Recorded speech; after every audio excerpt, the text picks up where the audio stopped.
The clinking of a glass in a quiet restaurant was the kind of sound that could cut through a man's thoughts, and for Alexander Ward, it hit harder than the vintage whiskey he was swirling in his hand. He was sitting in the corner booth of the Iron Finch, a place so exclusive you needed a small fortune just to get a reservation. To most people in the room, Alex was a god in a suit, towering confident, a man who built half the skyline they could see out the window. That night, he was closing a deal that would tie his company to the Asian market for a decade. Everything was in place until a tiny snap of metal undid him. The left cuff of his crisp white shirt had come undone. A cufflink had fallen to the marble floor with a faint ping. To anyone else, it was nothing. To Alex, it was a gut punch. That cufflink wasn't just jewelry, it was one of two ever made a piece he'd designed with his best friend 15 years earlier, back before the betrayals, back before his heart turned to stone. It was all he had left of Daniel Cross, the man he once called brother, and the man he believed had destroyed him. He tried to stay calm, excused himself from his guest, and scanned the floor, his 6'3" frame bent awkwardly under the table. He didn't see it at first. His pulse was racing. The deal of the decade, the carefully cultivated image of power threatened by a sliver of gold and onyx lost somewhere under the table. That's when he heard a quiet voice. "Sir, are you looking for this?" He turned sharply.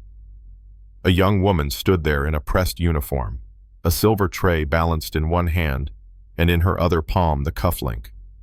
She had dark eyes, steady hands, and a tiredness about her that couldn't dim the intelligence sparking beneath.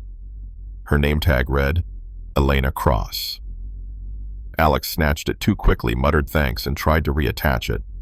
But it wouldn't close. The inner pin was bent. A rush of frustration hit him of all nights.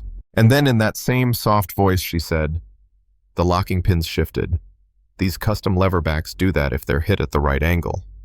He froze. How would a waitress know that? He studied her face, really looked this time. She wasn't just some server scraping by. There was knowledge in her eyes, a confidence that made him uneasy. "How do you know that?" he asked. "My father worked with small machines.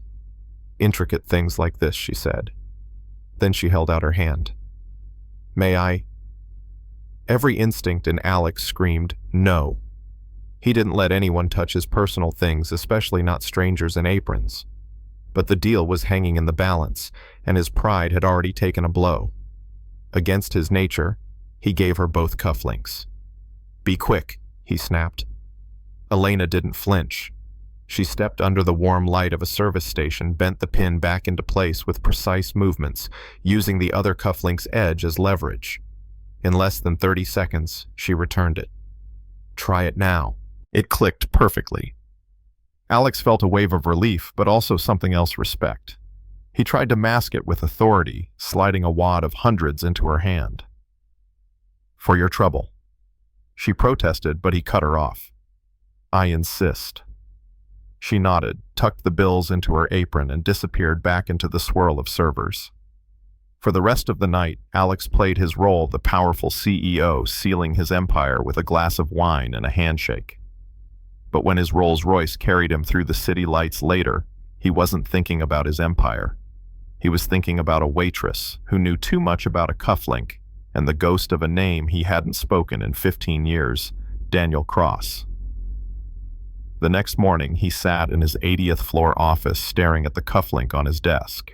It wasn't a token of betrayal anymore. It was an accusation. He remembered the garage office he and Daniel had started in the late nights, the Helios project that was supposed to change the world. And then the day it all collapsed, the servers wiped the money gone, the trail pointing straight to Daniel. Alex had cut him out with rage in his veins, and Daniel disappeared. A year later, whispers said he'd died. Alex never checked. He'd been too angry to care. But now there was Elena. Her words, her hands, the name on her tag. He couldn't ignore it. He called in his assistant Genevieve, the only person he trusted. "Find out everything about a waitress at the Iron Finch. Name's Elena. Quietly. No one else knows." By the next morning, the file sat on his desk. He opened it, and the name hit him like a blow to the chest. Elena Cross, age 25, daughter of Daniel Cross, father deceased, heart attack at 42. Alex's hands shook. For 15 years, he had built an empire fueled by rage at a man who it turned out had died broken, poor, disgraced. And his daughter, a mechanical prodigy who never finished school because she had to support her sick mother. The guilt was suffocating. He had condemned not just his friend, but his family.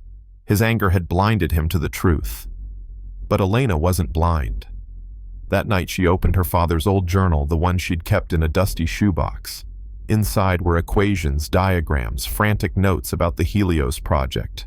And a name, Marcus, Alex's cousin, the man he had trusted as his right hand all these years. Daniel had suspected him, even found traces of a remote breach through a diagnostic port only Marcus had pushed for. The final words on the page were scrawled in desperation. "He won't listen. I made a ghost backup." Key Clara song 8. Clara was Elena's mother. 1998, the year they married. It wasn't just a note, it was a key. Elena took the journal and marched into the Rochester Tower. She had no appointment, just steel in her spine. The receptionist scoffed until she said her name. Minutes later, she was standing in Alex's office. He turned eyes heavy with something she hadn't expected: sorrow. "Elena Cross," he said quietly. "I didn't know. I'm sorry about your father." "Sorry," she shot back, slamming the journal on his desk. "You destroyed him. You left him to die with nothing. And you were wrong." Her words cut like glass. Alex tried to push back, to cling to the story he'd lived in for years, that Daniel betrayed him. But Elena opened the journal to the entries pointing to Marcus's name. "He knew. He tried to warn you, and you were too proud to listen." Before Alex could respond, the office door opened. Marcus strolled in, smooth as ever, his silver hair gleaming, his smile polished. "Didn't realize you had company," he said. But when he saw Elena, that smile faltered for just a split second. She caught it. "This is Elena Cross," Alex said, his tone sharp. "Daniel's daughter." Marcus put on sympathy like a mask. "Your father was a brilliant man. Such a tragedy what happened." He extended a hand. Elena didn't take it. "Were you sorry when you framed him?" she asked coldly. Marcus laughed, turned to Alex. "Are you really listening to this? It's a shakedown. She's playing you." But Alex saw the flicker in his cousin's eyes, the way panic slipped through the cracks. For the first time, doubt became certainty. They drove to Starry Night Storage, Elena clutching the journal. Deep in the dust behind boxes of forgotten life, they found it, a military-grade case with one word written in Daniel's hand: Helios. Elena's hands shook as she dialed in the code from her father's clue. The lock clicked. Inside was a server perfectly preserved. Back at the tower, Alex had his best engineers booted up. Logs appeared on the screens showing the night everything was erased. The command had come from one machine, only the COO's office, Marcus's office. The room went silent. The lie that had poisoned 15 years of Alex's life shattered in an instant. Marcus broke. His charm crumbled, replaced by pathetic whining. "It was always Daniel and Alex. I worked just as hard. I just wanted my share. I never thought he'd die." "Get him out of my sight," Alex said, voice like ice. Security dragged Marcus away. Elena stood trembling, tears streaming down her face. Not tears of sorrow, but of relief. Her father's name was cleared. In the weeks that followed, Alex did something no one expected.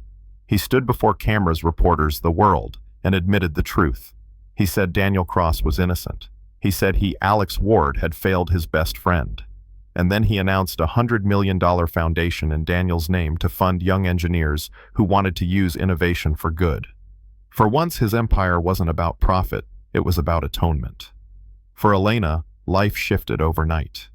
The suffocating weight of poverty lifted. Her mother got the best care, a new home, peace she hadn't known in decades. And Elena herself, she wasn't done. She dove back into her studies, driven by the spark her father had left in her. One afternoon, Alex came to their home. He didn't bring bodyguards or limos, just himself. He sat across from Elena and her mother and said, "I can't undo the past, but I want to do this right. Helios, it's too powerful to just sit in a vault. I want to build it the way Daniel dreamed, not as a product, but as protection. And I can't do it alone. Elena, I want you as my partner." It wasn't a job offer. It was equality, a chance to write a new story on the ruins of the old one. Elena felt her father's presence in that moment, the echo of his laugh, the dream he never got to finish. She smiled for the first time in years. Yes, I think he'd like that. So in the end, a broken cufflink and a crowded restaurant unraveled a 15-year lie, exposed a traitor, and gave a daughter back her father's honor. Alex Ward found redemption not in power, but in truth. And Elena Cross stepped out of the shadows of betrayal into the light of her own future.